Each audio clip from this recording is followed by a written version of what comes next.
When we think of medieval castles, a very particular image usually comes to mind: towering stone walls, majestic turrets piercing the sky, grand dining halls filled with laughter and the glow of countless candles.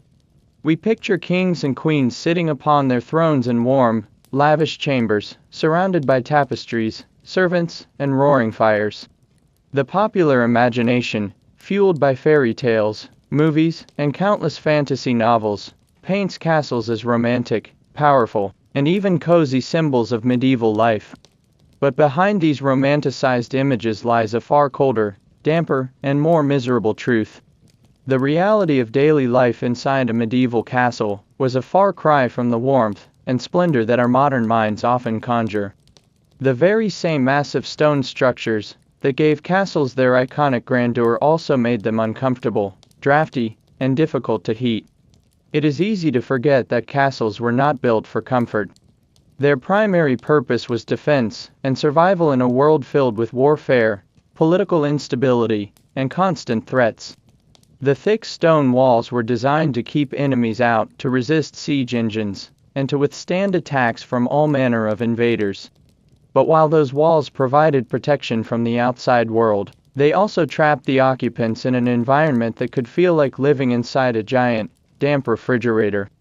Most castles were built on elevated ground, chosen for strategic purposes rather than convenience. High atop windy hills, these structures bore the full brunt of harsh medieval winters. The biting winds would whip through any opening, while the stone walls absorbed the chill and radiated it into every room. Even during the warmer months, the interiors remained cool to the point of being uncomfortable. The floors were often cold stone slabs that seemed to steal any warmth from your feet, even through layers of heavy woolen socks or shoes. The ceilings were high, making it nearly impossible to warm the air within a room. While a fire might offer some comfort to those gathered directly beside it, anyone seated just a few feet away would still shiver. And then there was the ever-present problem of moisture. Castles were perpetually damp. Rainwater often leaked through roofs and walls. The thick stone absorbed moisture like a sponge, creating an environment ripe for mold, mildew, and respiratory illnesses. The air was heavy with a musty dampness that clung to clothing, bedding, and skin. The inhabitants of these castles, both noble and servant alike, learned to live with this cold reality. They piled on layer upon layer of heavy clothing, used thick woolen blankets, and gathered around whatever small sources of heat they could manage.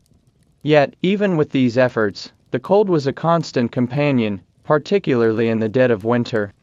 Contrary to modern expectations, castles were not luxurious by our standards. There were no central heating systems, no insulated walls, and no double-glazed windows. The knowledge and technology simply did not exist to create truly comfortable living spaces in these enormous stone fortresses. Even royalty, surrounded by servants and wealth, could not escape the chill of their stone homes.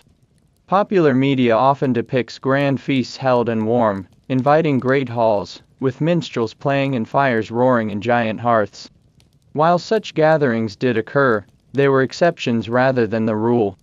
More often, life inside a castle was quiet, cold, and practical. People huddled close to fires, avoided the drafty outer chambers, and tried to make the best of their frigid surroundings. Even the design of castles contributed to the pervasive cold. Windows were small and narrow, meant to keep attackers' arrows out rather than to let warmth in. The heavy wooden doors were often poorly sealed, allowing cold air to seep through cracks and crevices. In some castles, tapestries were hung on walls not just for decoration, but as a form of rudimentary insulation against the relentless chill. Servants, soldiers, and lesser inhabitants often suffered the most. They lived in less desirable parts of the castle, with even fewer comforts and less protection from the elements. While the lord and lady might enjoy a relatively warmer chamber, thanks to their proximity to the great hearth, those in the kitchens, stables, or guard posts endured far harsher conditions. Even bathing, a rare and difficult task, was made all the more unpleasant by the cold. Drawing enough water for a bath was laborious, heating it was time-consuming, and the moment one stepped out of the warm water, the cold air rushed in to greet them. Many opted to avoid full baths altogether during colder months, leading to hygiene issues that compounded the discomfort. As night fell, the temperature inside these stone fortresses dropped even further. Bedchambers were cold and drafty. Heavy curtains around the bed helped to trap some warmth, and people often slept wearing multiple layers of clothing. Hot stones or coals might be placed in bed warmers to take the edge off, but these solutions were far from perfect. Despite these hardships, medieval people adapted. They developed customs, clothing, and living habits that allowed them to survive in these less than ideal conditions. But make no mistake, life inside a medieval castle was not the fairy tale many might imagine today.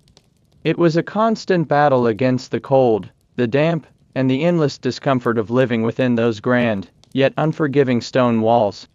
And so, as we begin our slow, sleepy journey through the many reasons why medieval castles were cold, damp, and miserable, we peel back the layers of romanticism to reveal the harsh and often overlooked realities of medieval life.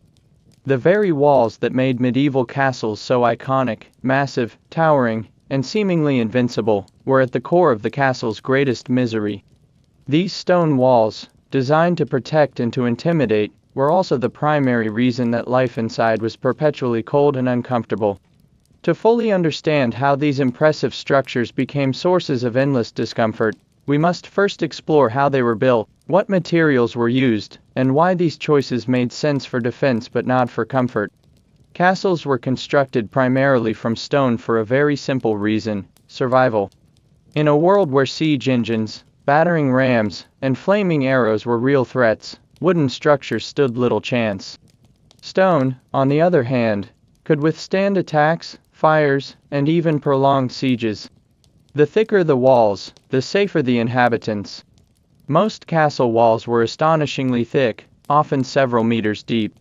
These immense layers of limestone, sandstone, granite, or whatever local rock was available, acted as a solid barrier against enemies.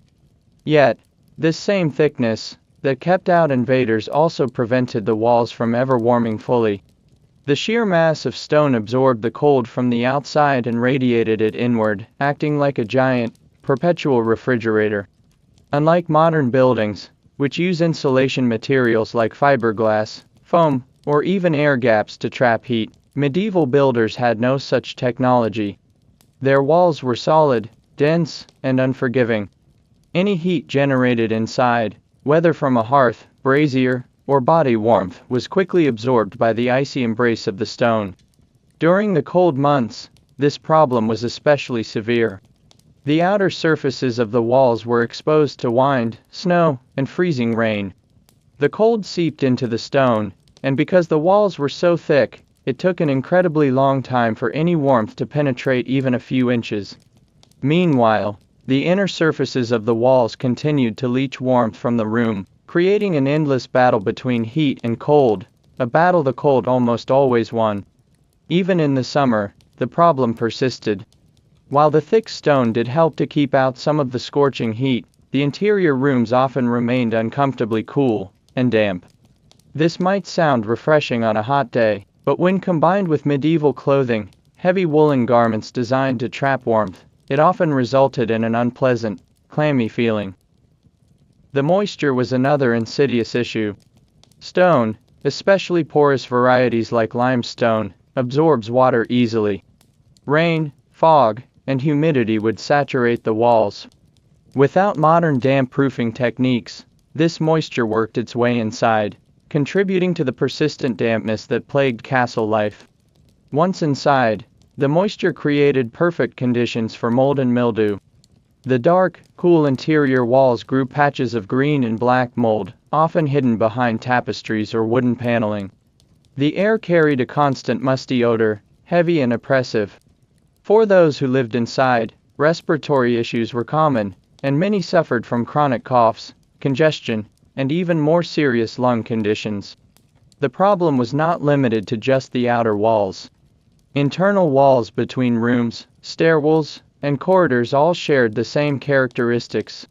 Cold, damp stone surrounded inhabitants from every side. In the dead of winter, walking through the castle's hallways felt like stepping into a stone cave, frigid, echoing, and inescapably cold. Attempts were made to mitigate the problem, though medieval builders were limited by their understanding of heat and airflow. Tapestries hung on walls provided some insulation. These heavy woven fabrics added both color and a thin layer of warmth, but against several feet of icy stone, their effect was minimal. Wooden paneling was sometimes installed, creating a buffer zone between the inhabitants and the stone. Yet, the cold still found its way through. In the grand halls, where noble families held court or dined, fires roared in massive hearths. These fires provided a small oasis of warmth, but the heat rarely reached the far corners of these cavernous rooms. Servants scurried about in the cold periphery, their breath visible in the frigid air, while only those seated nearest the hearth could feel any true comfort. Bedrooms, or solar chambers, for the nobility, were slightly smaller and easier to warm but still far from cozy. Heavy curtains surrounded beds not just for privacy, but as essential tools to trap body heat. Thick feather mattresses, wool blankets, and even sleeping in multiple layers of clothing were common practices. But even then, waking up to the bitter cold of the morning was a harsh reality. In some wealthier castles, small fireplaces were added to private rooms, but these were limited in effectiveness. The fireplaces often smoked, venting poorly through primitive chimneys. Cleaning chimneys was dangerous and difficult, leading to blockages and inefficient burning. Furthermore, the heat produced barely reached beyond a few feet, leaving the rest of the room cold and damp. For the servants and guards, conditions were far worse. Their quarters were located in less desirable, colder parts of the castle, basements, outer walls, or drafty towers. These spaces were rarely heated at all. Straw-stuffed mattresses offered little insulation from the stone floors, and clothing was often thin and inadequate. The cold of the stone walls was not merely an inconvenience, it affected every aspect of daily life. Food spoiled more slowly, but also froze when left too close to the walls. Ink would thicken, making writing difficult. Metal objects grew painfully cold to the touch. Even simple tasks like dressing and undressing were slow and uncomfortable. Children and the elderly were especially vulnerable. Infants swaddled in multiple layers still risked exposure to cold drafts. The elderly, with weakening bodies, often suffered from joint pain and illnesses exacerbated by the damp chill. It is easy to see why, despite their power and wealth, many medieval lords would long for the comforts of a smaller, wooden manor during the harshest winters. These smaller buildings, though less defensible, retained heat far more effectively than their grand stone counterparts. Still, the stone walls stood firm, unyielding to both man and nature. They were symbols of strength and dominance, but also of daily hardship. Their cold embrace was a reminder that, in the medieval world, even those with power lived at the mercy of the elements. As we drift deeper into our exploration of castle life, we begin to realize that the problem was not just the walls themselves, but how they allowed cold air to infiltrate the very air people breathed. In our next chapter, we will follow the cold air as it snakes through the narrow windows and poorly sealed doors, creating the endless draft problem that tormented castle dwellers day and night. If the stone walls of medieval castles were the cold, unyielding bones of these great fortresses, then the drafts that swept through their corridors and chambers were the restless breath of the building itself. These drafts were not merely slight breezes, they were a constant, intrusive presence that made even the warmest rooms feel inhospitable. Drafts in medieval castles were almost impossible to avoid. The very design of the castle, so focused on defense and function, offered little consideration for comfort. High atop hills or cliffs, castles were positioned to give a commanding view of the surrounding lands. While this strategic positioning was excellent for spotting approaching enemies, it also exposed the castle to the full force of the wind. The wind would whistle and howl around the towering walls, seeking any gap or crevice to slip inside. And once inside, the wind seemed to find a life of its own, twisting and turning through narrow corridors, up stone staircases, and into every corner of every room. It was a constant reminder that no matter how solid the walls appeared, the cold could always find a way in. One of the primary culprits of these drafts was the windows. In most castles, windows were designed with defense in mind rather than comfort. Narrow slits, known as arrow loops or embrasures, allowed archers to fire out while minimizing the target area for incoming projectiles. These small openings also limited natural light, leaving interiors dim and shadowy. However, even these narrow windows allowed air to seep inside. During storms or windy days, cold air rushed through these slits like icy fingers reaching into the castle's heart. Later, as castle design evolved, some windows grew larger and featured wooden shutters or rudimentary glass, but these improvements offered little true insulation. Gaps in the wood, poorly fitting panes, and the general thinness of early glass meant that the wind still had ample opportunity to invade. Doors were another significant source of drafts. Heavy wooden doors might seem solid, but they rarely fit their frames perfectly. Changes in humidity and temperature caused the wood to swell or contract, leaving gaps that allowed wind to slip through. The great doors leading to the outside, massive and often reinforced with iron, were particularly vulnerable. Every time these doors were opened, great gusts of cold air would flood into the entrance halls and spread through the castle's chambers. Inside the castle, countless passageways, stairwells, and corridors acted like natural wind tunnels. The open architecture, combined with multiple levels and interconnected rooms, allowed drafts to move freely. Even in rooms where fires burned steadily, an unexpected gust could send a chill through the occupants, or stir the smoke from the hearth into their faces. The great halls, often the centerpiece of castle life, were particularly notorious for being drafty. With their high ceilings and large, open spaces, they were nearly impossible to heat evenly. A roaring fire in the center might provide some comfort to those seated nearby, but the rest of the hall remained cold. The warm air from the fire would rise quickly, leaving the lower areas filled with colder air that constantly moved and shifted with every opening of a door or change in the wind outside. Even the tapestries, often hung on walls to provide some insulation, did little to combat the relentless drafts. They offered a minor barrier against direct cold, but could not stop the movement of air that swept beneath doors, around window frames, and through cracks in the stonework. Bedrooms were not spared from the draft problem either. While these rooms were smaller and easier to warm in theory, they were still connected to the rest of the castle's drafty infrastructure. Narrow staircases leading to the chambers acted like wind funnels.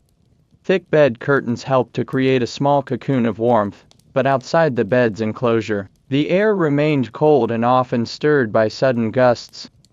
To combat the drafts, inhabitants employed various strategies. Rushes or straw were often laid on the floors, not only to soften the hard stone underfoot, but also to reduce the movement of air along the ground. Thick, heavy curtains were hung over doorways and windows. In wealthier castles, wooden shutters were added to windows, though these were still far from airtight. Servants worked tirelessly to maintain these barriers, closing shutters at dusk and hanging extra draperies as the seasons grew colder. Yet no matter how much effort was made, the drafts always returned. The psychological effect of these drafts should not be underestimated. The constant presence of moving air, especially when combined with the damp cold of the stone, created a feeling of unease. People never truly felt secure or entirely comfortable. Even moments of warmth were temporary, quickly stolen away by the next breeze. During particularly harsh winters, the situation grew even worse. Ice would form on the inside of windows. Water left in open containers could freeze overnight. Breath hung visibly in the air, even indoors. People huddled together for warmth, layering on as much clothing as possible, yet still unable to fully escape the cold. The drafts also impacted health in ways that medieval people only partially understood. Prolonged exposure to cold, moving air contributed to respiratory issues, joint pain, and a host of other ailments. Superstitions grew around the belief that drafts carried illness, leading some to avoid certain parts of the castle during particular times of day or seasons. Despite all these challenges, life continued. Castle inhabitants grew accustomed to the drafts as a fact of life, adapting as best they could. They layered their clothing, designed their living spaces with makeshift barriers, and created customs and routines that helped them endure the endless presence of moving, icy air. As we continue our journey through the cold misery of castle life, we now turn to one of the most insidious and ever-present challenges, moisture. While drafts brought the chill, dampness brought its own kind of suffering, a silent, creeping enemy that soaked into every stone, every fabric, and every breath. If the stone walls and constant drafts were daily discomforts in medieval castles, then moisture was the ever-present, silent enemy that crept into every corner of life. Unlike the wind, which could be heard howling and felt as it brushed cold fingers across one's skin, moisture was often invisible, yet its effects were deeply felt. It soaked into the very bones of the castle, seeping into its walls, its floors, and even the people who lived within. Castles were built to last, but they were not built to be dry. The immense stone walls, while strong against sieges and attacks, acted like enormous sponges. Rain, snow, fog, and humidity penetrated the porous stone, saturating it over time.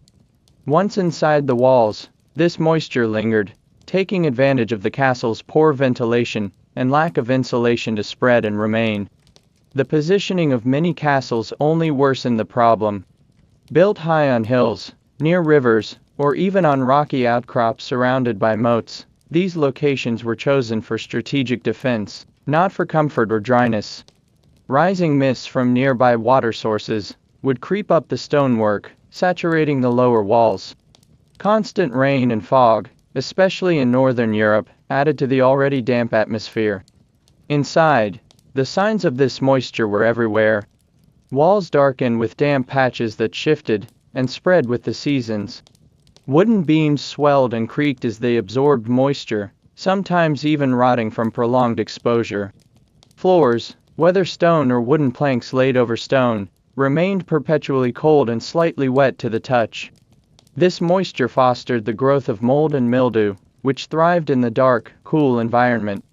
The musty smell of damp stone mixed with the earthy odor of mold was a constant presence in many rooms. People lived with these smells as part of their daily existence, often unaware of the long-term health risks they carried. In areas where tapestries and fabrics were used to add color and insulation, the problem persisted. These heavy cloths absorbed moisture from the air in the walls, becoming heavy and damp. In time, they too could mold or rot, requiring constant maintenance or replacement. Even clothing was not immune. Heavy woolen garments, worn to fend off the cold, absorbed the moisture in the air. Once damp, they were slow to dry, especially in rooms where fires were small or absent. The weight of wet wool pressed heavily on the body, and the lingering dampness seeped into bones and joints, contributing to arthritis and other ailments that plagued the elderly and infirm. Bedrooms, though slightly more private and cozy than the great halls, also suffered. The thick bed hangings and multiple layers of bedding were intended to trap body heat, but they too could become damp over time. Beds felt clammy, and sleeping in the winter months often meant waking to cold, damp linens clinging to one's skin. Kitchens and storerooms faced their own dampness challenges. Food storage was a constant battle against spoilage, not just from pests but from the moisture that permeated everything. Salted meats, dried grains, and stored vegetables had to be carefully monitored to prevent mold and rot. Cellars, while cooler and ideal for certain food preservation, were also damp and prone to water seepage, further complicating storage efforts. The damp conditions even affected the castle's structural integrity. Over years and decades, water would slowly weaken mortar joints, erode stone, and cause wooden supports to decay. Maintenance was a never-ending task, requiring skilled laborers to continually patch and repair the damage done by the relentless presence of moisture. The psychological impact of living in such a damp environment cannot be understated. The persistent chill in the air, the heavy dampness that clung to clothing and skin, the knowledge that the walls themselves were always wet, all of it weighed heavily on the people who called these castles home. The castle might offer protection from external enemies, but there was no escaping the quiet, creeping cold within.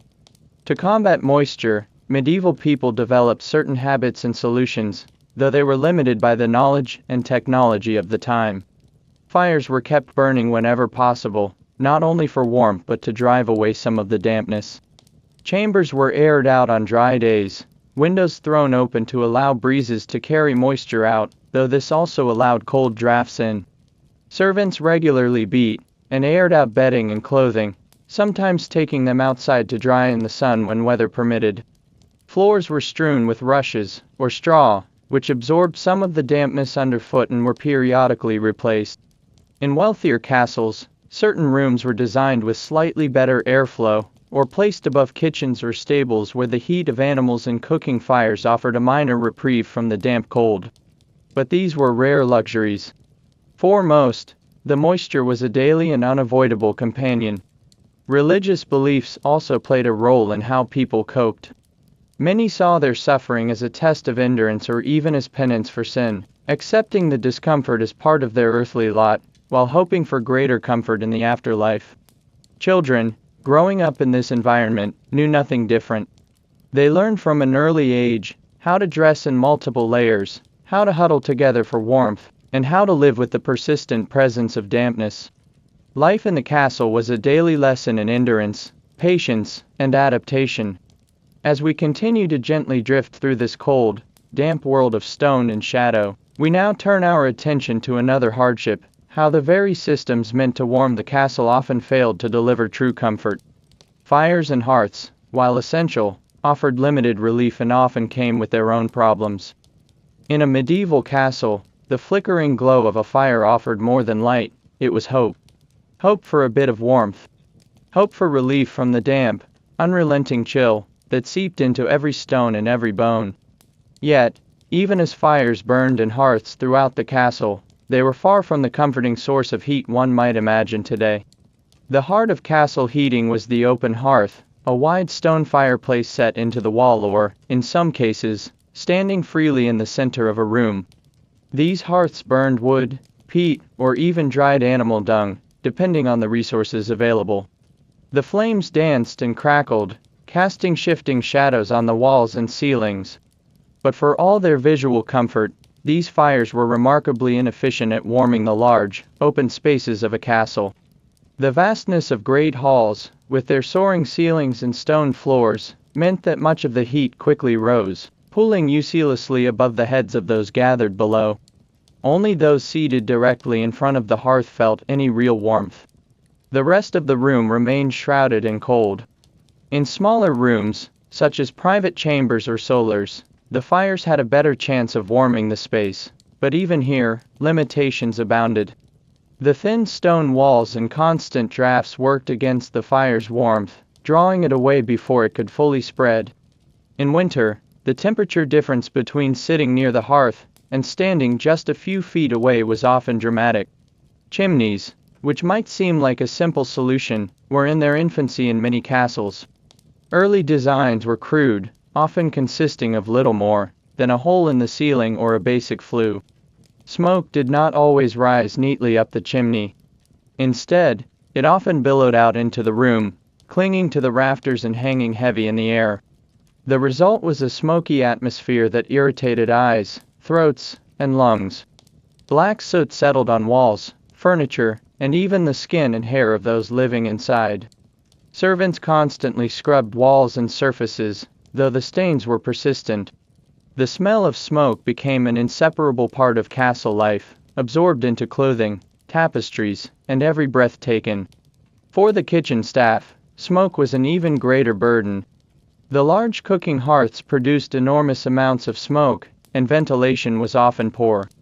Cooks worked in hot, smoky conditions, their eyes stinging and lungs burning as they prepared meals for the castle's inhabitants. The constant need for fuel added another layer of difficulty. Gathering and storing enough wood for a castle was a year-round task. Entire forests were harvested to supply the insatiable demand for firewood, and managing these resources required careful planning. Damp wood burned poorly, producing more smoke and less heat, a common problem during wet seasons. Peat, often used where wood was scarce, had its own drawbacks. Though it burned longer than wood, it produced a heavy, choking smoke with a distinctive, pungent odor. Dried animal dung, used by the poorest or in emergencies, created an acrid, unpleasant atmosphere when burned. Even lighting a fire could be a frustrating endeavor. Fire-starting tools were rudimentary, flint and steel, or perhaps a fire starter kept alive from the previous night's embers. Getting a damp log to catch fire in the freezing morning air required patience, skill, and often several attempts. Nighttime brought its own special challenges. Once the main fires burned down, most rooms grew cold rapidly. Servants would bank the coals to preserve embers for morning, but without constant tending, the rooms became frigid again before dawn. Those who rose early would feel the full bite of the castle's unheated corridors before they could reach the first rekindled fires of the day. Even in the noble bedrooms, a fire could not completely chase away the cold. Wealthier residents employed warming pans, metal pans filled with hot coals, which were run between the sheets to warm the bed before sleeping. These provided temporary relief but did nothing to warm the air of the room itself. For most people in the castle, the guards, the servants, the stable hands, there were no warming pans. Their beds, often simple straw pallets, offered little protection against the chill. Huddling together became one of the most effective ways to share body heat, and it was not uncommon for entire families or groups of servants to sleep in close quarters for warmth. Despite the hardships, people adapted to their smoky, partially heated world. Heavy wool clothing was worn day and night. Cloaks, hats, and mittens were commonplace even indoors. Meals were often served near the fire, and social gatherings clustered around the hearth to take advantage of the limited warmth it offered. The fire was the heart of castle life, but it was also a daily frustration, a constant balance between smoke, fuel, and fleeting heat. Even with fires burning, the air remained cold, and the endless struggle to stay warm continued through every season. As we move forward on this quiet journey through the discomforts of medieval castle life, we will next explore how the problem of sanitation added yet another layer of daily misery. Cold, damp, and smoky air was bad enough, but imagine combining it with the smells and struggles of primitive waste management. As though the constant cold, unrelenting dampness, and smoky air weren't enough, life within a medieval castle was made even more miserable by one of its most inescapable realities: sanitation. For all the stone grandeur and towering defenses, castles were, at their heart, deeply primitive when it came to dealing with waste. The problem of waste disposal was not simply a matter of inconvenience, it was a daily, pungent presence that affected every person within the walls, from the lord and lady in their chambers to the lowliest kitchen servant huddled near the fires. Castles, designed primarily for military defense, left little room for the comforts of privacy or hygiene. Human waste had to go somewhere, and so castles were equipped with what were known as garderobes, primitive toilets built into the outer walls.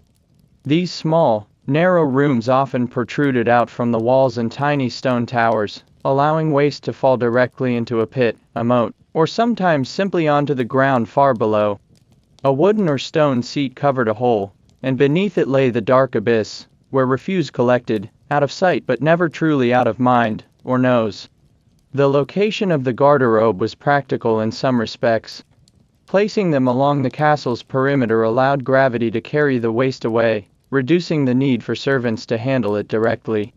However, the stone shafts that guided waste downward were narrow, and often poorly sealed. Cold drafts blew up through the openings, bringing with them the pungent odors of the accumulated refuse below. In winter, these updrafts mixed the icy air with the acrid stench, making even brief visits to the garderobe an unpleasant ordeal. Nor were these sanitation facilities reserved for the common folk. Lords and ladies had garderobes attached to their chambers, often situated behind heavy curtains or wooden doors. But even the finest accommodations offered no true comfort. The seats were cold stone or wood, the air within the small chamber was often frigid, and the ever-present odor could not be escaped. In the depths of winter, using the garderobe meant exposing oneself to bone-chilling drafts, while surrounded by the sour stench of human waste. For many inhabitants, especially the servants and guards who could not easily access garderobes during the night, chamber pots were a daily necessity. Simple earthenware or wooden vessels, Chamber pots allowed people to relieve themselves within the relative warmth of their rooms. But these pots had to be emptied, and it was often the lowest-ranked servants who carried out this unpleasant task each morning. The collected waste was dumped into cesspits, moats, or streams, practices that not only perpetuated the stench, but also polluted the castle's water sources, spreading disease throughout the population. The accumulation of waste near the castle walls was an unavoidable consequence of its design. Cesspits often overflowed, especially during heavy rains or spring thaws, when water mixed with waste, turning the areas beneath the garderobes into foul, oozing swamps. These stagnant, putrid pools attracted swarms of flies and vermin, creating a breeding ground for illness. The constant presence of filth weighed heavily on both the physical health and the spirits of the castle's inhabitants. The smell of waste seeped into every corner of the castle, carried on the same drafts that brought cold air into the chambers. Even the kitchens, where food was prepared daily, were not immune. Though usually located away from the garderobes, the stench of waste combined with the heavy smoke of the cooking fires created a choking mixture of odors that became part of everyday life. Food itself could absorb these smells, and spoiled or poorly stored provisions added their own rank aromas to the castle air. Bathing, which might have offered some relief from the filth, was an infrequent and laborious task. Heated water had to be carried in heavy buckets, and bathhouses were reserved for the wealthiest members of the household. Most people bathed rarely, contenting themselves with washing hands and faces while their clothes absorbed more and more of the surrounding smells. Over time, even freshly laundered garments carried the faint odor of smoke, sweat, and sanitation. Diseases flourished in these conditions. Dysentery, cholera, and various fevers spread easily in the unsanitary environment. The connection between waste and illness was poorly understood, and remedies focused more on prayer and superstition than on effective hygiene. The people of the castle lived with a constant undercurrent of sickness, knowing that at any time, an outbreak could sweep through the community with devastating speed. Despite the obvious misery, there were few alternatives. Engineers and builders of the medieval period lacked the technology to create fully enclosed sewage systems or effective plumbing. The concept of sanitation as a preventative health measure had yet to be widely adopted.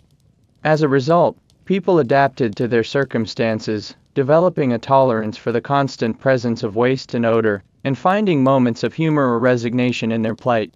Servants joked about whose turn it was to empty the chamber pots, and nobles accepted that the cold draft up the garderobe shaft was simply part of castle life. Visitors, even from other castles, understood the shared reality of this hardship, and no one was truly spared from its effects. To live in a castle was to live amid the very real struggles of human waste management, with all the discomfort and indignity it entailed. As we drift gently through this world of stone and shadow, cold and smoke, and now filth, our journey reminds us that the grandeur of castles hid an endless battle against discomfort and misery. And yet, even as they struggled with waste and sanitation, castle dwellers faced yet another silent tormentor, vermin and pests that thrived in these very conditions. Even as medieval castle inhabitants fought against the cold drafts, choking smoke, damp walls, and foul sanitation, there was another relentless adversary, one that crept, crawled, and skittered in every shadow. Vermin and pests were not simply an occasional nuisance but an unavoidable part of castle life, thriving within the very walls that were built to keep enemies out. In many ways, these small creatures were the true conquerors of the medieval fortress, outnumbering the human occupants by countless thousands. The architecture of castles made them ideal breeding grounds for all manner of pests. The thick stone walls, while providing security, were riddled with tiny cracks, gaps, and hidden spaces that created perfect hiding places for rodents and insects. The rushes and straw scattered on floors for comfort and insulation doubled as warm, safe nesting material for mice and rats. The constant presence of food, grain stores, meat scraps, and even crumbs from the Lord's table ensured these vermin were well fed year-round. Rats, in particular, were a constant plague. They scurried across rafters at night, their sharp claws scratching along the wooden beams, a sound as familiar to castle inhabitants as the howling wind outside. They gnawed through sacks of grain and chewed into wooden barrels, contaminating food supplies and causing significant loss. At night, they crept into sleeping chambers, attracted by the warmth of bodies or the smell of leftover crumbs, sometimes even nibbling at exposed skin or gnawing on sleeping children's hair. Mice, though smaller, were equally prolific. They nested within walls, under floorboards, and inside the straw mattresses where people slept. Their constant scurrying became part of the nightly background noise, while their droppings fouled food stores, kitchens, and living quarters alike. Attempts to control the rodent population were largely futile. Cats were kept in many castles specifically to hunt rodents, but they could never fully eliminate the problem. The sheer number of mice and rats meant that for every one caught, dozens more remained hidden. Where there were rodents, there were fleas. Fleas were perhaps the most insidious of all pests, infesting not only animals but humans as well. They thrived in the layers of woolen clothing that rarely saw thorough washing, in the hair and bedding of castle residents, and in the nests of rats that scurried through the walls. Their bites caused constant itching, irritation, and painful welts. For many, living with flea bites was simply a part of daily life, an endless, maddening discomfort. Beyond their constant irritation, fleas were also deadly. It was these tiny insects, hitching rides on rats, that carried the bacteria responsible for the bubonic plague, a terror that would decimate populations across Europe. The plague may have come in waves, but fleas remained a permanent fixture of castle life. Each bite was not only uncomfortable but carried with it the silent threat of illness and death. Lice were another tormentor. These tiny parasites infested the scalps and bodies of nearly everyone, regardless of rank or wealth. Personal hygiene being limited, lice thrived in unwashed hair and the folds of clothing, worn for days or weeks at a time. The constant itching, the red sores, and the knowledge of the crawling creatures hidden beneath one's garments created a sense of perpetual discomfort. Then there were the bedbugs.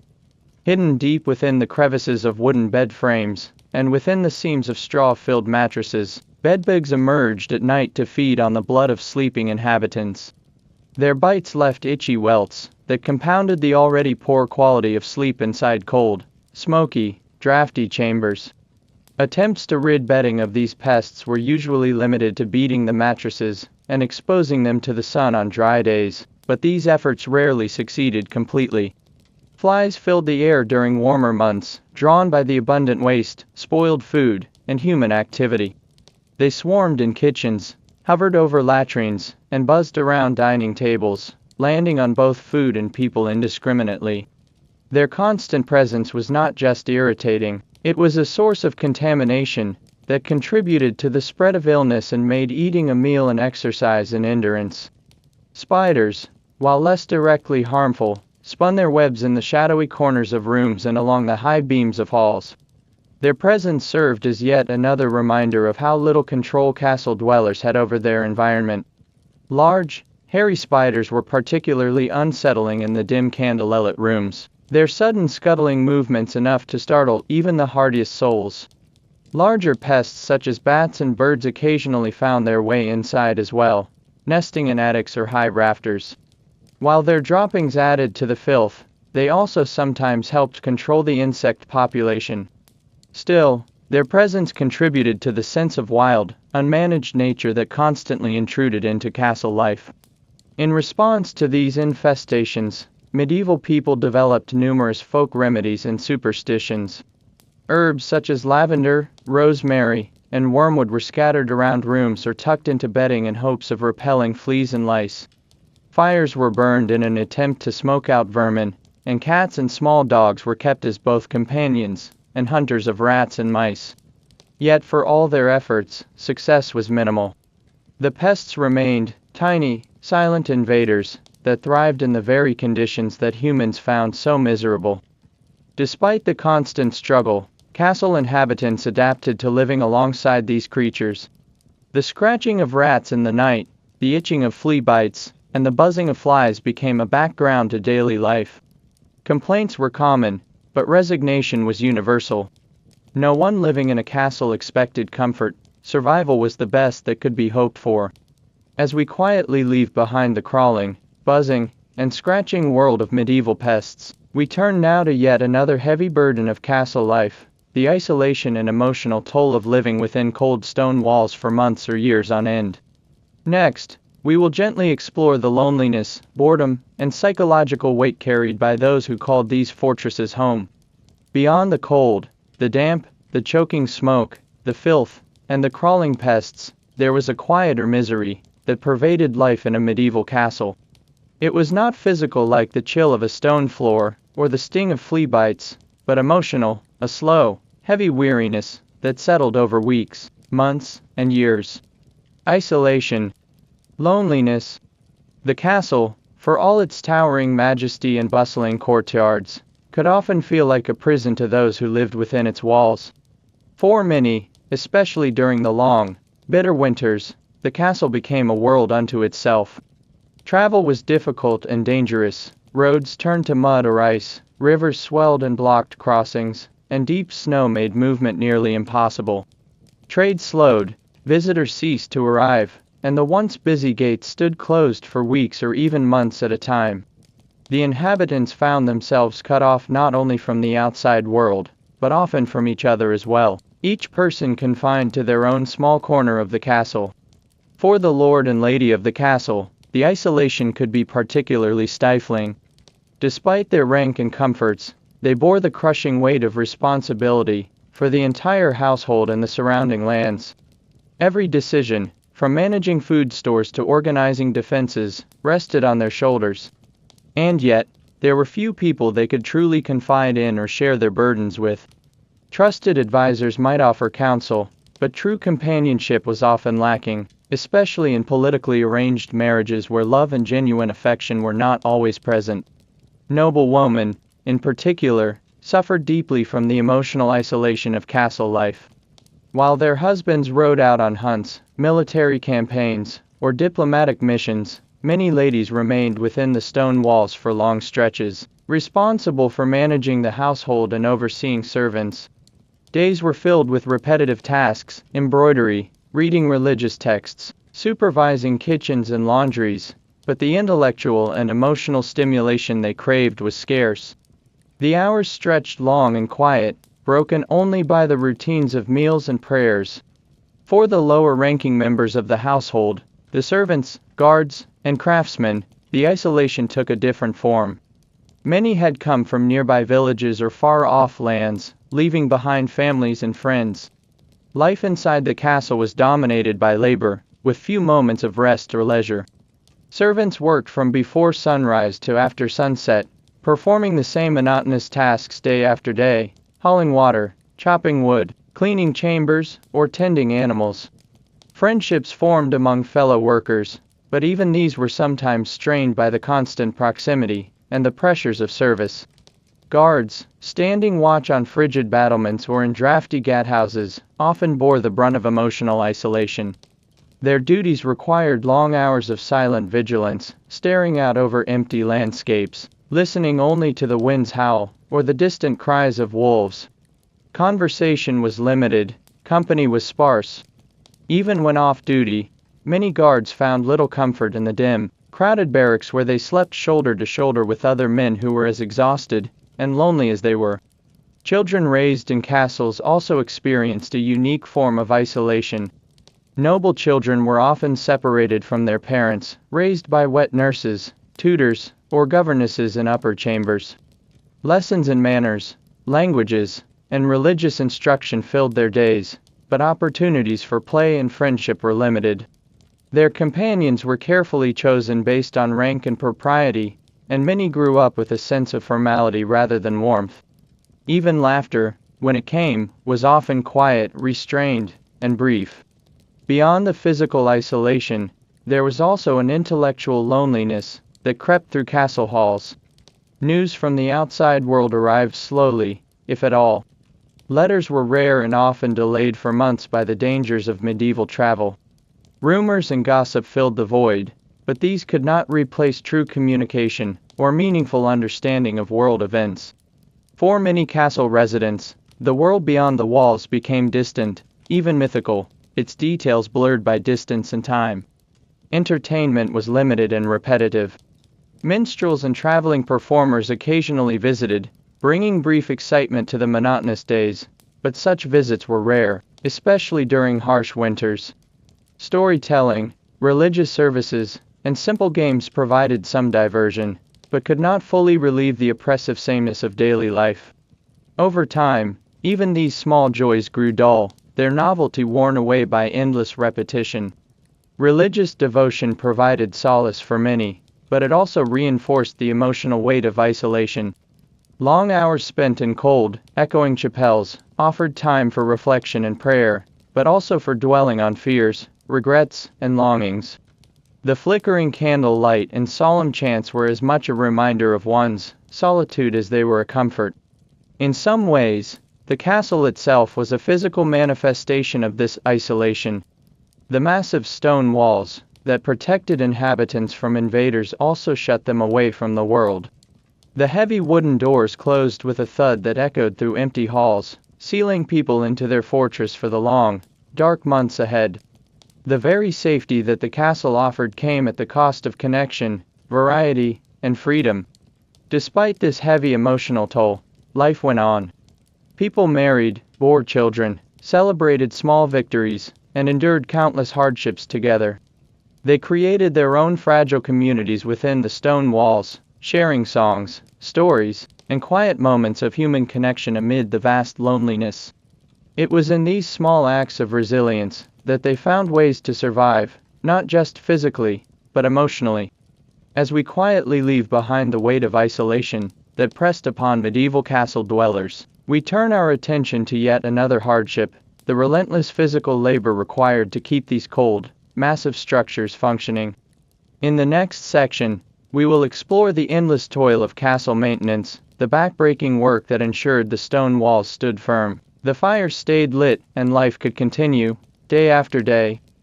The towering grandeur of a medieval castle concealed an exhausting secret beneath its stone walls, a secret not of nobility or glory, but of constant, backbreaking labor.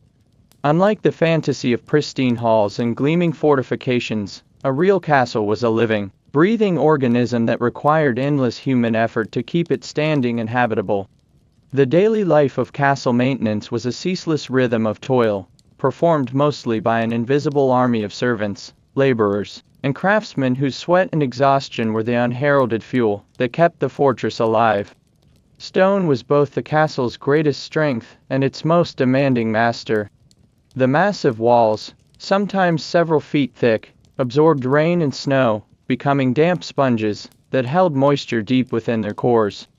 Over time, this moisture worked its way into the very fabric of the castle, causing the mortar to crumble, wooden supports to rot, and cracks to form in the cold, gray stone. Repairing these damages was a never-ending task. Skilled masons climbed precarious scaffolding to chip away weakened stone and patch the walls with fresh mortar, their fingers stiff and numb in the cold winds that swept across the battlements. Each repair was temporary, a brief reprieve before nature began its assault again with the next rain, freeze, or storm. Roofs posed their own endless set of problems. Covered in wooden shingles or heavy stone tiles, they leaked frequently, especially during violent storms that lashed the castle with sheets of rain and howling winds. A leaking roof could quickly transform an entire hall into a damp, dripping chamber, ruining stores of food, soaking tapestries, and making life inside even more miserable.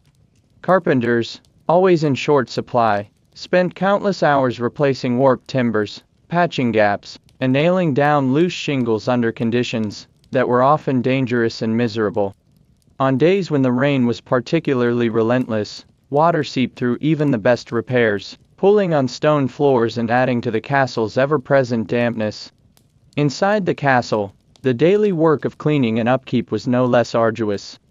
Floors strewn with rushes quickly became filthy, absorbing not only dirt but also spilled food, animal droppings, and human waste from chamber pots. These rushes had to be swept out and replaced regularly, a job left to the lowest-ranking servants, who choked on the rising dust and endured the overwhelming odors. Stone floors, when exposed, required scrubbing with sand and water to remove grime and prevent the buildup of slippery moss and mildew. This constant battle against filth was physically exhausting and seemingly endless, as every day's efforts were undone by the next day's mess. The great kitchens demanded their own special kind of labor. Fires burned day and night to prepare meals for dozens, sometimes hundreds, of inhabitants. This meant a constant need for firewood, which had to be chopped, hauled, and stacked by teams of laborers. The smoke, while necessary for cooking, blackened walls and ceilings, requiring frequent scrubbing to prevent layers of greasy soot from becoming permanent fixtures. But cleaning was dangerous work. Wooden ladders, slick with grease, made falls and injuries common. Meanwhile, the cooks, scullery maids, and kitchen boys worked in stifling heat, their clothes soaked with sweat even in the dead of winter, constantly feeding the fires that roasted meats, boiled stews, and baked bread for the hungry mouths above. The castle's water system, primitive at best, added to the burden. Fresh water had to be hauled in heavy buckets from nearby wells, streams, or cisterns. In winter, these sources often froze, forcing servants to break through layers of ice each morning before they could begin their tedious hauling. Water was needed for drinking, cooking, cleaning, and even for putting out fires, so its demand was constant. The physical strain of carrying water up narrow, winding staircases to the upper chambers left many servants with aching backs and bruised shoulders by the end of each long day. The castle's fires, essential for warmth in the bone-chilling months, presented yet another layer of exhausting labor.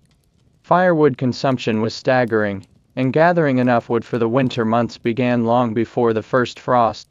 Woodcutters ventured into forests, chopped trees, and hauled heavy carts of logs back to the castle, often braving bitter cold, wild animals, and dangerous terrain. Once delivered, the logs had to be split, stacked, and carefully managed to ensure a steady supply throughout the winter. Servants moved constantly from chamber to chamber, feeding fireplaces and braziers, and ensuring that noble families remained as warm as possible, even as they, themselves shivered in the smoky, drafty halls. Even basic necessities like lighting required labor. Candles had to be made from precious tallow or beeswax, requiring the careful collection of animal fats or the tending of beehives. Lanterns and torches needed oil and constant supervision to prevent accidental fires that could swiftly turn an entire section of the castle into a deadly inferno. Wicks needed trimming, lamps required filling, and every evening, dozens of servants moved quietly through the castle, lighting each chamber one by one as the sun dipped below the horizon.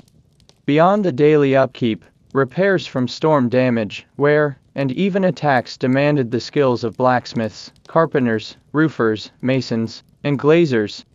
A broken drawbridge or collapsed wall section could take weeks or months to fully repair, during which time vulnerable sections of the castle remained exposed.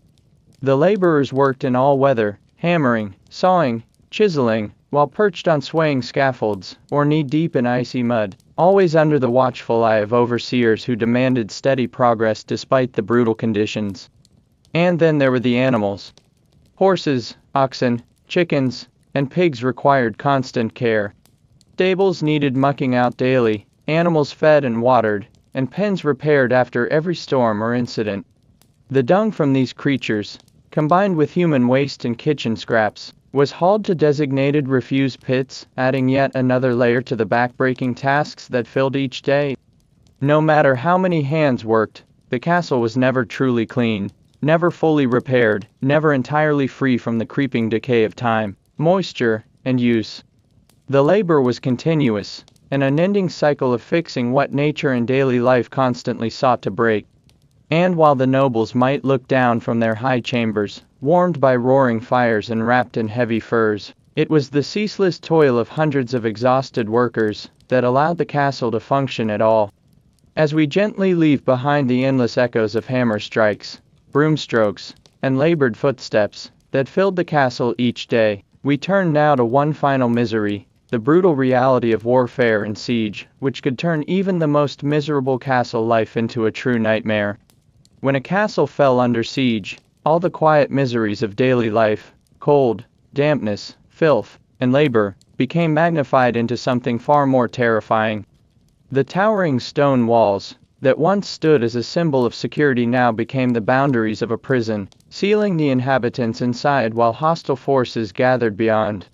For weeks, sometimes even months, life under siege was not simply uncomfortable, it was an escalating battle against starvation, disease, and mounting fear that wore down both body and mind. The first days of a siege were tense but manageable. Supplies, carefully stockpiled in the hopes that such a day might never come, were rationed and organized. Grain sacks were counted, salted meats inventoried, barrels of water checked. The lord of the castle met with his stewards and captains to map out careful daily allowances for every person trapped inside, from knights to scullery maids. Fires burned low to conserve wood, candles were used sparingly, and everyone braced for the unknown length of their confinement. As days turned into weeks, the hardships intensified. Fresh food disappeared first. Fruits, vegetables, and dairy products spoiled or ran out quickly. Salted and dried foods became the main fare. Hard, chewy slabs of preserved meat, stale bread, and thin porridge made from dwindling stores of grain. Water, once abundant, began to grow scarce or tainted, especially if the enemy had cut off access to external wells or poisoned nearby streams. What little remained was carefully rationed, given first to the sick, the children, and the nobility, while servants and soldiers often went thirsty for days. Hunger gnawed relentlessly. Bellies ached constantly as meals shrank to meager portions, barely enough to sustain life. Bread was often stretched with sawdust or ground acorns to make it last longer, making each mouthful dry, bitter, and barely digestible. Those who dared to complain were quickly silenced by the knowledge that there was no alternative. Everyone inside the castle knew that every crumb eaten today was one less for tomorrow. Disease soon followed hunger. With so many people crowded into tight quarters, sharing the same smoky air, dirty straw bedding, and poorly ventilated chambers, illness spread rapidly. Dysentery, typhus, and respiratory infections swept through the population like wildfires. The stench of unwashed bodies, overflowing latrines, and festering wounds filled the air, making even the act of breathing a challenge. The castle's meager supply of herbs, salves, and bandages was quickly exhausted. Healers could offer little more than prayers as the sick wasted away before their eyes. The psychological strain grew unbearable. Fear haunted every moment, fear of the enemy outside, fear of starvation within, fear of sickness that could take a loved one at any moment. The enemy's catapults might send boulders crashing against the outer walls, shaking the castle with thunderous blows that echoed like distant drumbeats.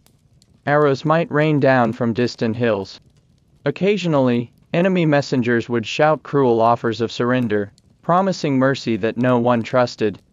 Every creak of the heavy wooden gates, and every shudder of the walls reminded the inhabitants that their defenses, though mighty, were not unbreakable. For the soldiers manning the battlements, the siege brought both boredom and dread. Hours passed with no activity but staring out over enemy camps, watching fires flicker in the distance, listening to distant shouting. And then, without warning, a sudden assault might erupt, scaling ladders thrown against the walls, siege towers creeping forward, battering rams slamming into gates. The defenders fought desperately, knowing that failure meant not just death, but the slaughter of everyone within the castle. The stones they hurled and the boiling oil they poured were grim tools of survival, not victory. As the siege dragged on, desperation drove some to unthinkable measures. Horses, once prized for transport and status, were slaughtered for meat. Dogs, cats, and rats followed. There are accounts, rare, whispered, horrifying, of human remains being eaten in the final, most desperate days of a prolonged siege, when starvation stripped people of all reason and dignity. Mothers watched helplessly as their children wasted away, their cheeks hollowing, their limbs growing thin and brittle. The strongest men grew weak, their once powerful arms trembling as they struggled to lift buckets or weapons. Meanwhile, the enemy outside waited, patient and merciless. Sometimes they built walls of their own, circumvallations, that encircled the castle entirely, cutting off every possible escape. Occasionally, they sent spies, or defectors who tried to demoralize the inhabitants with rumors of defeat or betrayal. Every sunrise brought the hope that reinforcements might arrive, that allies might break the siege, but often, those hopes were crushed by the cruel reality of abandonment or politics. Inside the castle walls, prayers filled the chapels. Desperate voices begged for divine intervention, for the lifting of the siege, for deliverance from hunger and death. The castle priest led solemn masses in flickering candlelight, where gaunt faces bowed in sorrow and dread. But as the siege dragged on, even faith grew fragile. Some whispered that God had abandoned them. Finally, every siege reached its inevitable conclusion, whether by relief, surrender, or storming. If the defenders held out long enough, friendly forces might arrive to break the siege, sending the enemy fleeing. In these rare victories, the survivors would emerge pale, emaciated, but alive. More often, though, starvation or despair forced surrender. Sometimes the besiegers honored their promises of mercy. Other times, the gates opened to slaughter, pillage, and fire, turning the cold, damp misery of siege into utter devastation. And in the worst outcomes, the castle walls, once symbols of protection, became silent witnesses to massacre. Smoke billowed from burning halls, blood pooled on the stones, and the few survivors wandered the wreckage, hollow-eyed, broken, and lost. Even those who lived carried the scars of siege in their minds and bodies for the rest of their days. As we gently leave behind the terror and despair of siege life, we will next enter a different hardship, one that unfolded not under attack, but in the quiet, endless boredom that filled much of medieval castle life when war and disaster were absent. Long after the catapults fell silent, after the banners of war had been lowered, and after the terrible hunger of siege was lifted, life inside the cold stone walls of a medieval castle resumed its usual rhythm. But this rhythm was not one of comfort or vibrant activity. It was the steady, unchanging pulse of monotony. Day after day passed with the same duties, the same meals, the same sights and sounds, until time itself seemed to blur, days blending into weeks, weeks into seasons, and seasons into years. For the lords and ladies of the castle, life was heavily structured by obligation and routine. Each morning began with the same rituals. Servants entered their chambers at the same hour, drawing back heavy curtains to let in the dim gray light. Attendants helped them dress in thick layers of heavy fabric, lossing gowns or adjusting tunics, always careful with the buttons, clasps, and fine embroidery that marked their rank. After washing with cold water poured from pitchers into basins, breakfast would be served, often bread, cheese, and weak ale, precisely as it was the day before, and the day before that. Morning prayers followed breakfast, conducted in the private chapel or great hall. The same chants, the same Latin words filled the cold air each morning. Then came meetings with stewards and bailiffs to hear reports on the estate, grain stores, livestock counts, disputes among peasants, repairs needed on roofs or walls. Every season brought its familiar problems: leaky roofs in winter, flooded fields in spring, fire dangers in summer, and preparation for harvest in autumn. Yet, the topics rarely changed, only the specifics varied slightly with each passing year. For noble women, the days stretched long and still.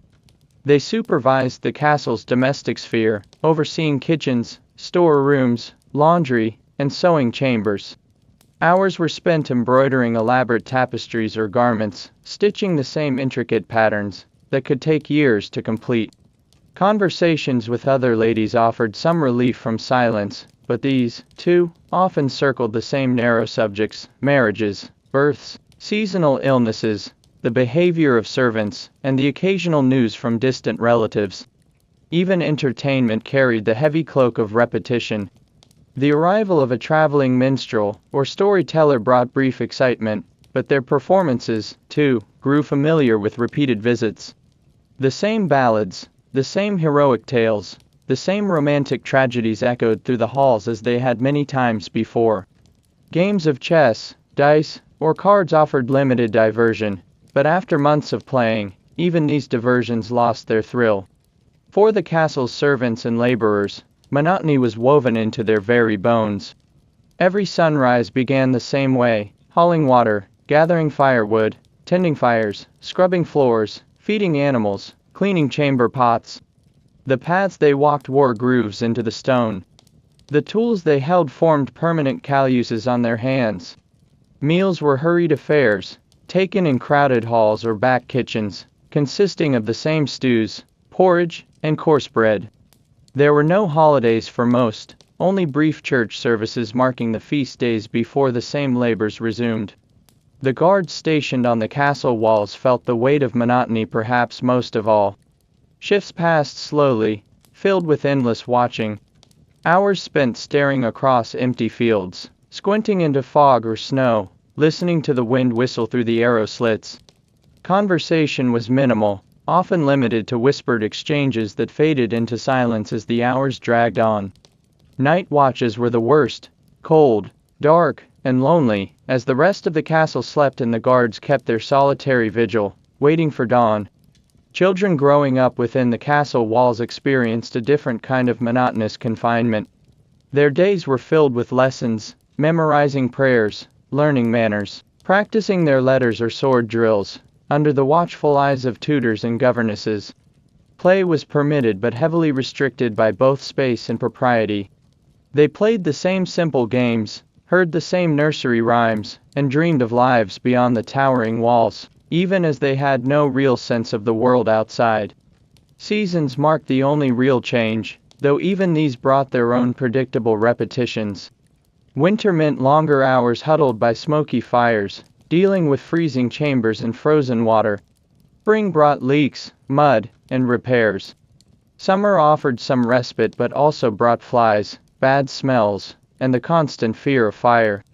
Autumn demanded frantic labor to store enough food to last through the long cold ahead. The cycle spun year after year, predictably and unrelentingly. Even the sounds of the castle became their own endless loop. The crackling of hearth fires, the clatter of wooden buckets on stone, the creak of heavy doors, the distant tolling of the chapel bell marking hours of prayer, the shuffle of servants' feet, the low murmur of voices echoing in stone corridors. Occasionally, the sharp clanging of metal from the blacksmith's forge cut through the background, but even that became familiar and unremarkable. For many, this monotony was not simply boring, it was exhausting in its own quiet way. Without variation, without new experiences, the mind dulled. Hopes shrank to simple wishes, a good harvest, a peaceful year, a safe childbirth. The idea of adventure or change carried as much fear as it did longing. Most castle inhabitants accepted this sameness not because they enjoyed it, but because it was all they had ever known. And yet, even within this endless repetition, small moments of humanity emerged. A child's laughter echoing in a stone corridor.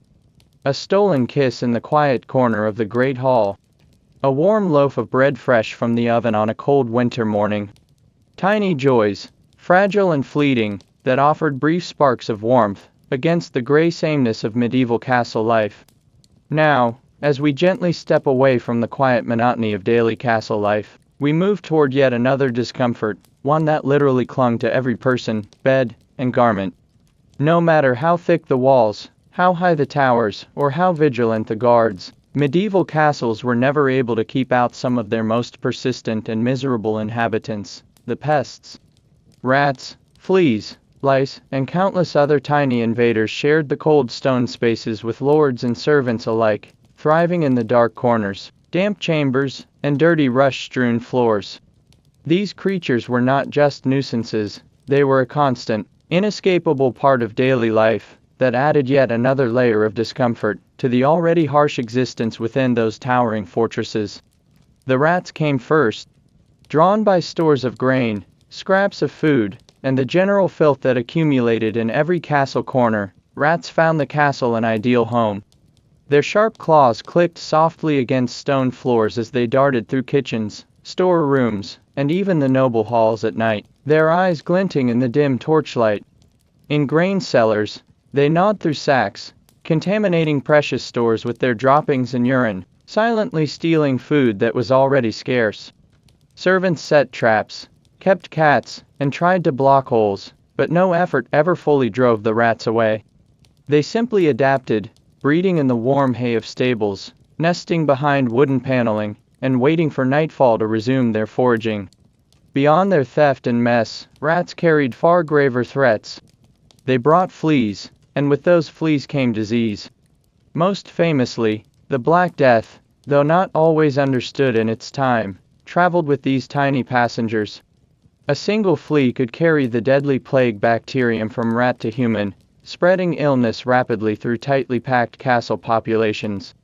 Even in times of peace, outbreaks of sickness were often traced to these vermin, their silent presence lurking behind nearly every deadly wave of disease. Fleas themselves were relentless tormentors. They did not limit their attention to rats. Humans were equally suitable hosts, and the castle's close quarters offered no refuge. Fleas burrowed into bedding, nestled within heavy woolen garments, and jumped easily between sleeping bodies. Their bites left itchy, inflamed welts that could drive both servant and noble mad with discomfort. As infestations grew, so too did the frustration and helplessness, for there was little that could be done to rid the castle of these biting invaders. Lice added yet another layer of misery. Head lice were nearly universal, burrowing into the hair and feeding on the scalp, their presence constant and exasperating. Knit combs made from bone or ivory were used daily, but even these careful rituals could not fully eliminate the tiny parasites. Body lice were just as common, hiding in the folds and seams of clothing, feeding while their hosts slept or worked. The constant itching led to open sores, which could become infected, especially in an environment already rife with unsanitary conditions. Bedbugs haunted sleeping quarters. They crept from the cracks in wooden bed frames and straw mattresses, emerging in the dark to feed on the blood of sleeping inhabitants. Bites often clustered into rows of red, swollen welts, which itched furiously and added to the nightly torment.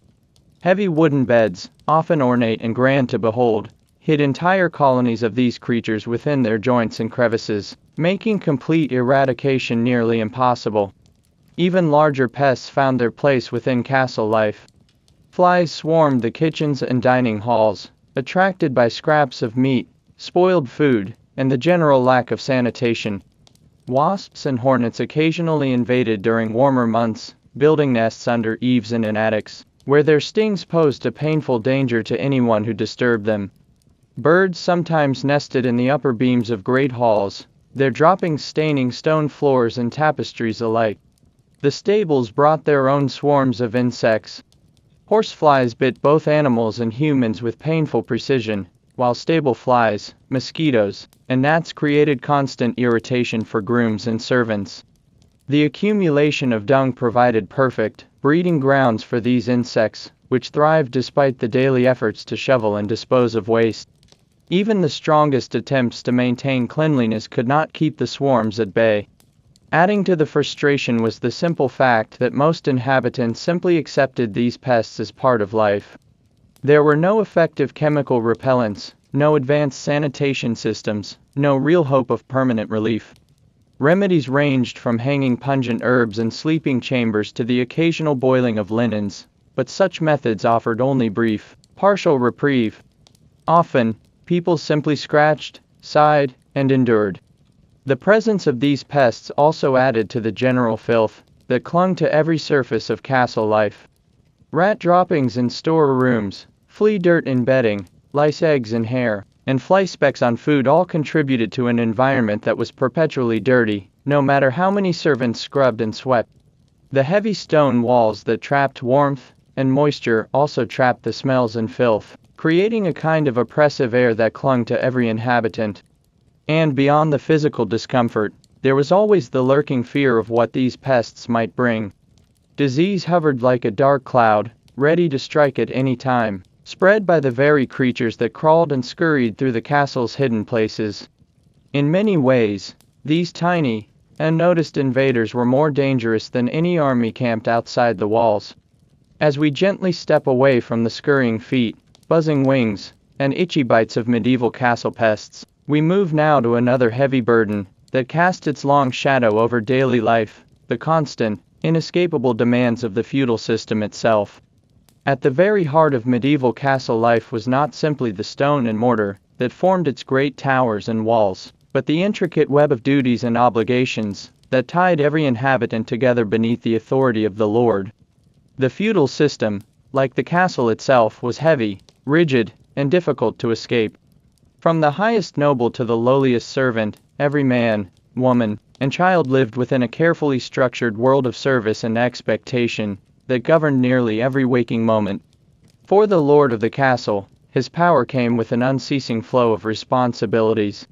He was the master of his domain, holding lands granted by the king or higher nobility, in exchange for loyalty and military service. But his position was never secure in the way one might imagine.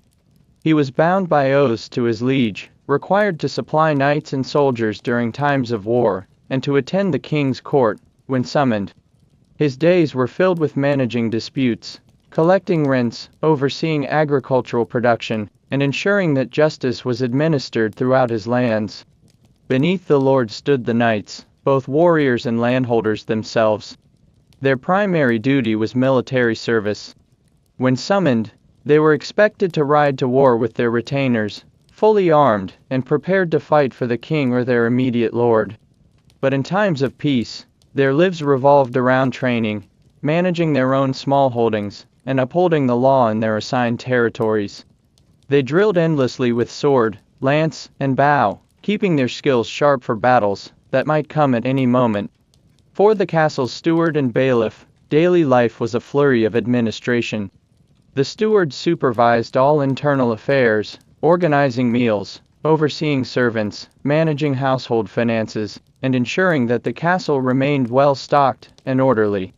The bailiff, meanwhile, dealt with the estate's lands, collecting taxes and rents from peasants, arranging the planting and harvest, and resolving minor legal disputes. Both men served as the lord's trusted eyes and hands, executing his will in every matter large and small. The castle's domestic staff worked under strict hierarchies of their own. Cooks labored from before dawn to prepare meals not only for the noble family, but also for the numerous knights, guards, servants, and visitors who dined within the great hall. The chamberlain supervised the bedrooms, managing the care of linens, mattresses, and personal belongings. Maids scrubbed, swept, and washed day after day, maintaining some semblance of cleanliness within the cold, drafty halls. Lower still were the laborers who handled the castle's dirtiest and most exhausting tasks. Stable hands fed and cleaned horses, shoveling dung and repairing worn tack. Carpenters and masons constantly patched the aging stonework, repairing walls and roofs battered by wind and rain. Blacksmiths toiled at their forges, producing not only weapons and armor but also everyday tools, nails, hinges, and horseshoes. These crafts required skill, but also endless repetition, as the wear and tear of castle life created an unceasing demand for repairs. Then came the peasants and serfs who worked the lord's fields beyond the castle walls.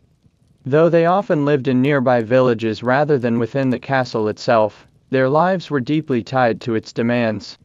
They owed portions of their harvest, labor services, and various fees to their lord in exchange for the right to live and work on his land.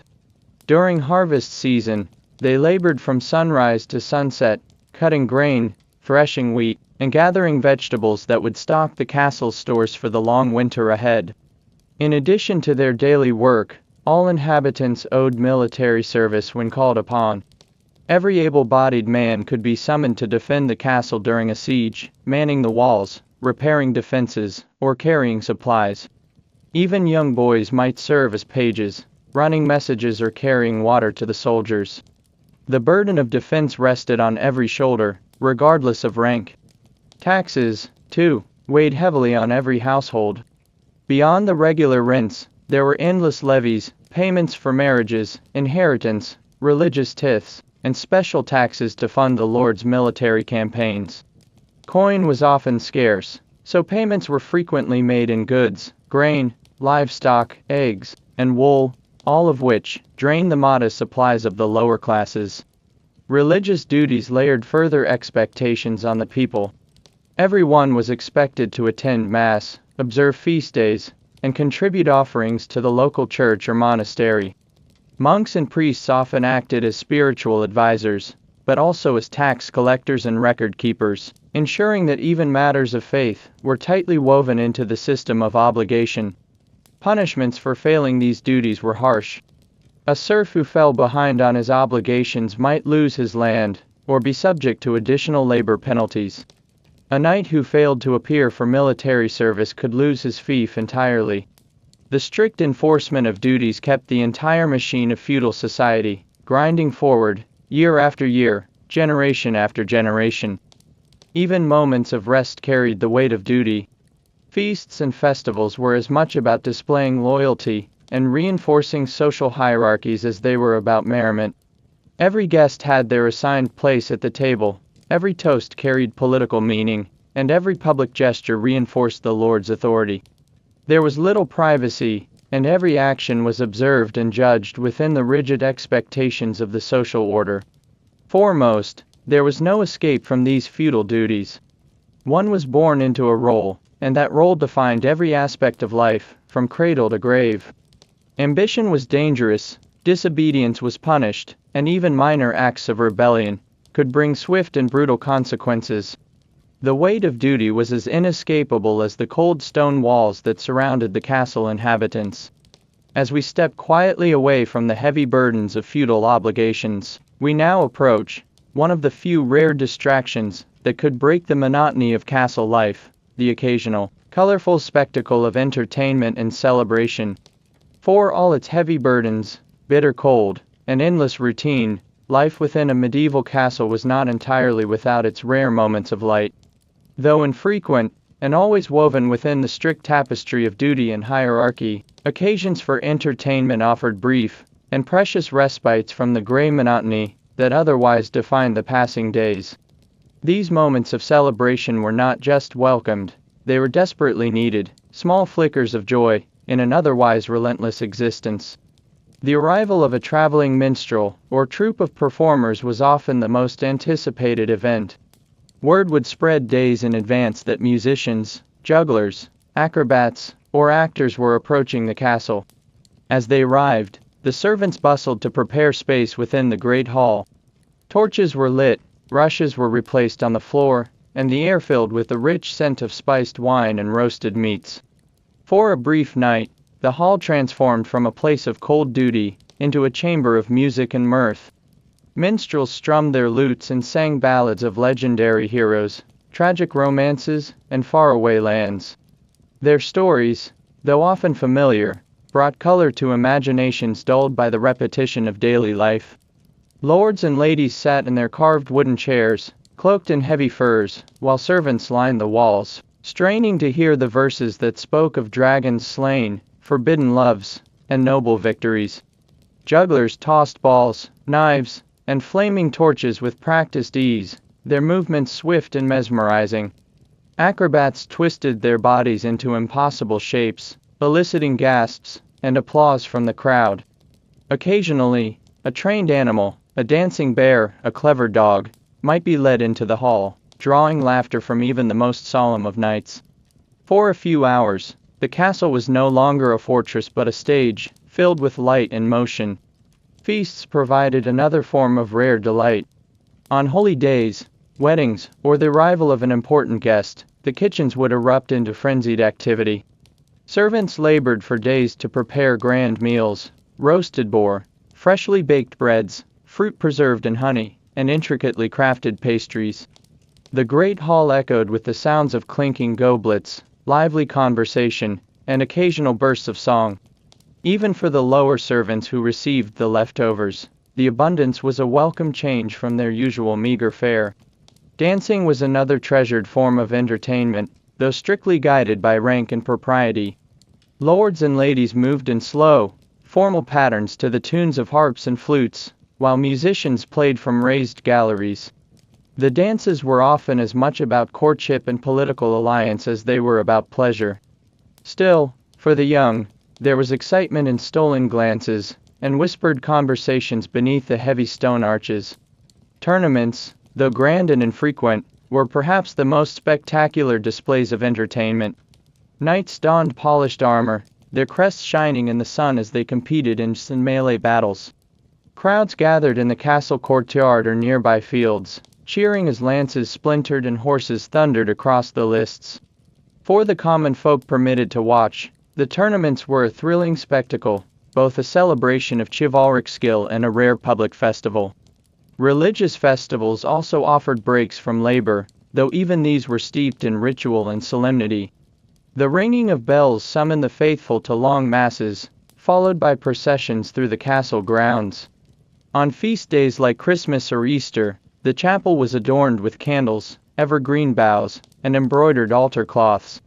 Hymns filled the stone halls, and afterward, small celebrations allowed for rare moments of community joy. For the children of the castle, these entertainments were especially magical.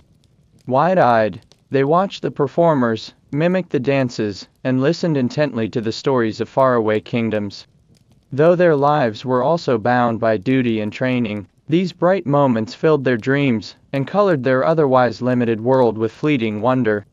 Yet, even in these moments of joy, the rigid social order remained unbroken. Servants remained at the edges of the hall, observing from afar. Knights carefully minded their conduct, aware that every word and gesture was being judged. Lords displayed their wealth and power, while guests subtly maneuvered for favor and influence. Even joy was layered with purpose in the carefully measured world of the castle.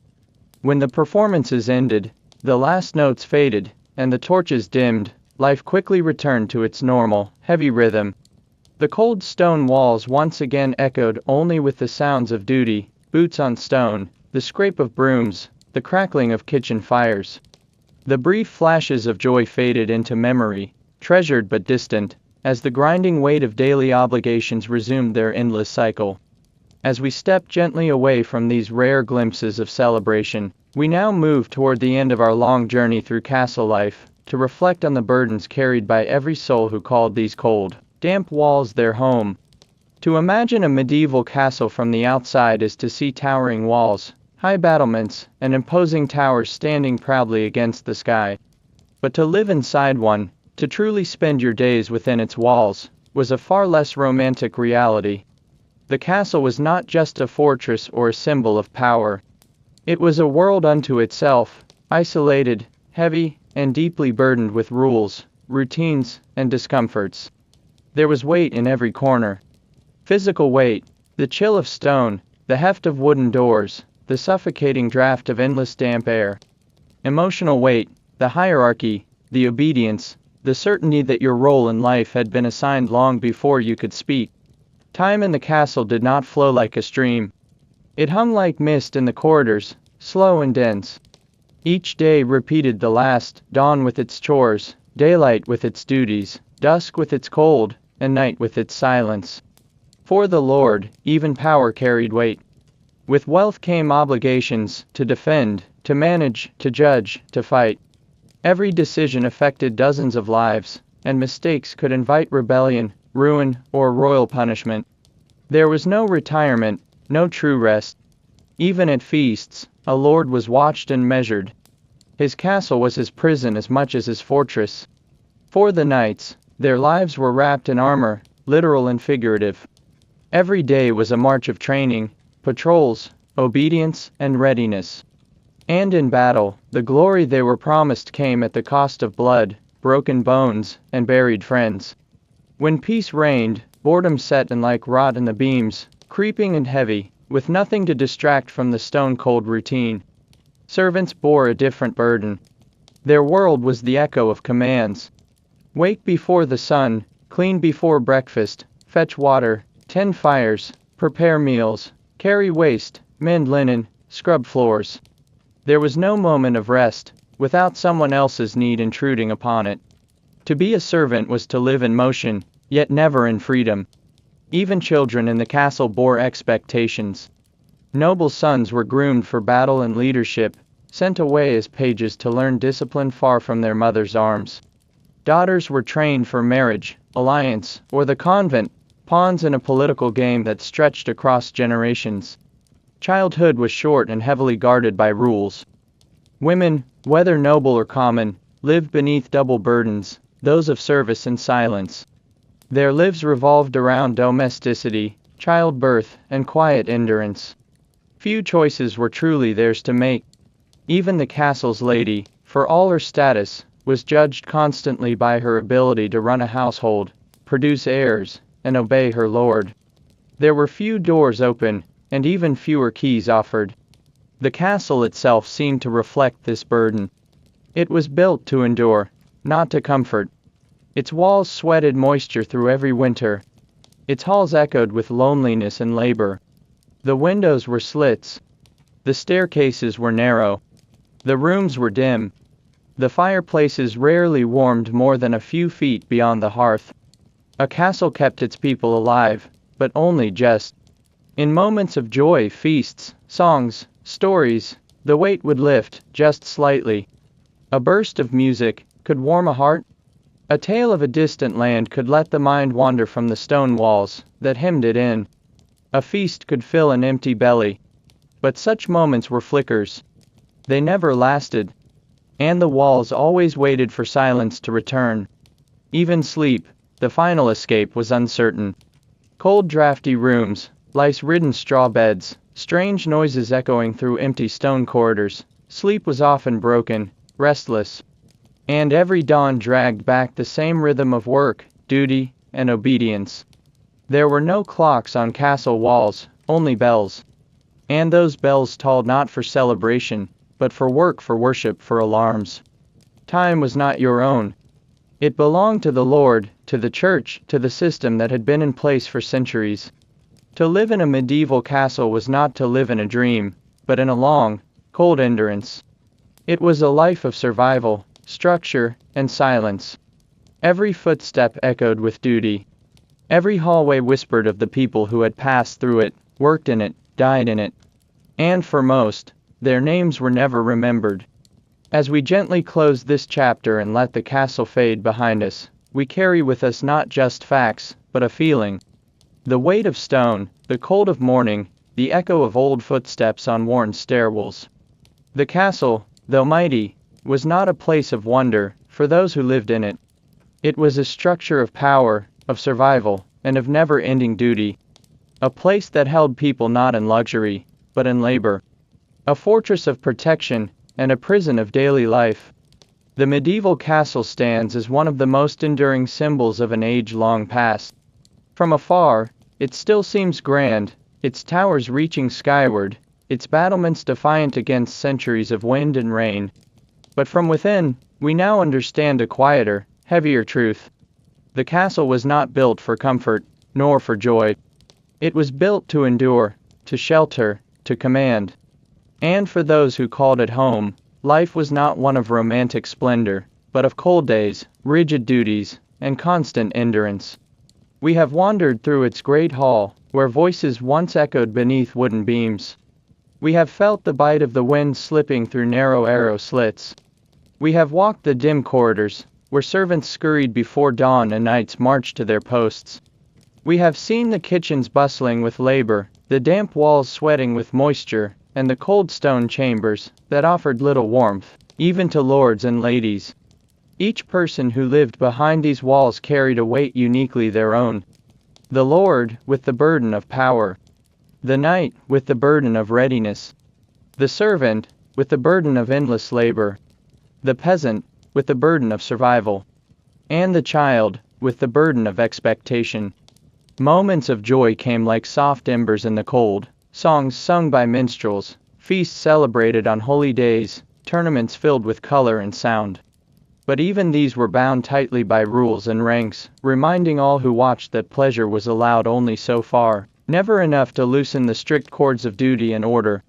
The castle, in its design, reflected its purpose perfectly. Its high walls kept invaders out, but they also kept its people in. Its narrow windows protected from attack, but allowed little light or warmth. Its thick stone resisted fire and siege, but held cold air like a sponge. Safety came at the cost of comfort. Survival came at the cost of freedom. As we leave this place in our quiet reflections, we carry with us not the fantasy of the castle, but its reality. The echoing halls. The endless work. The cold nights.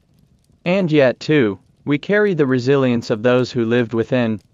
Generation after generation, people endured, through winters, wars, famines, and feasts. They made homes in the drafty chambers. They raised children beneath the heavy timbers. They built lives within walls that seemed both protective and imprisoning. Now, as our story comes to rest, the torches flicker low. The castle sleeps once more, just as it did 1,000 years ago. Its stone walls stand silent, its towers reaching up into the starry sky. And we, too, may rest, having quietly wandered through its long-forgotten halls. Sleep well, and let the echoes of the past softly fade into stillness.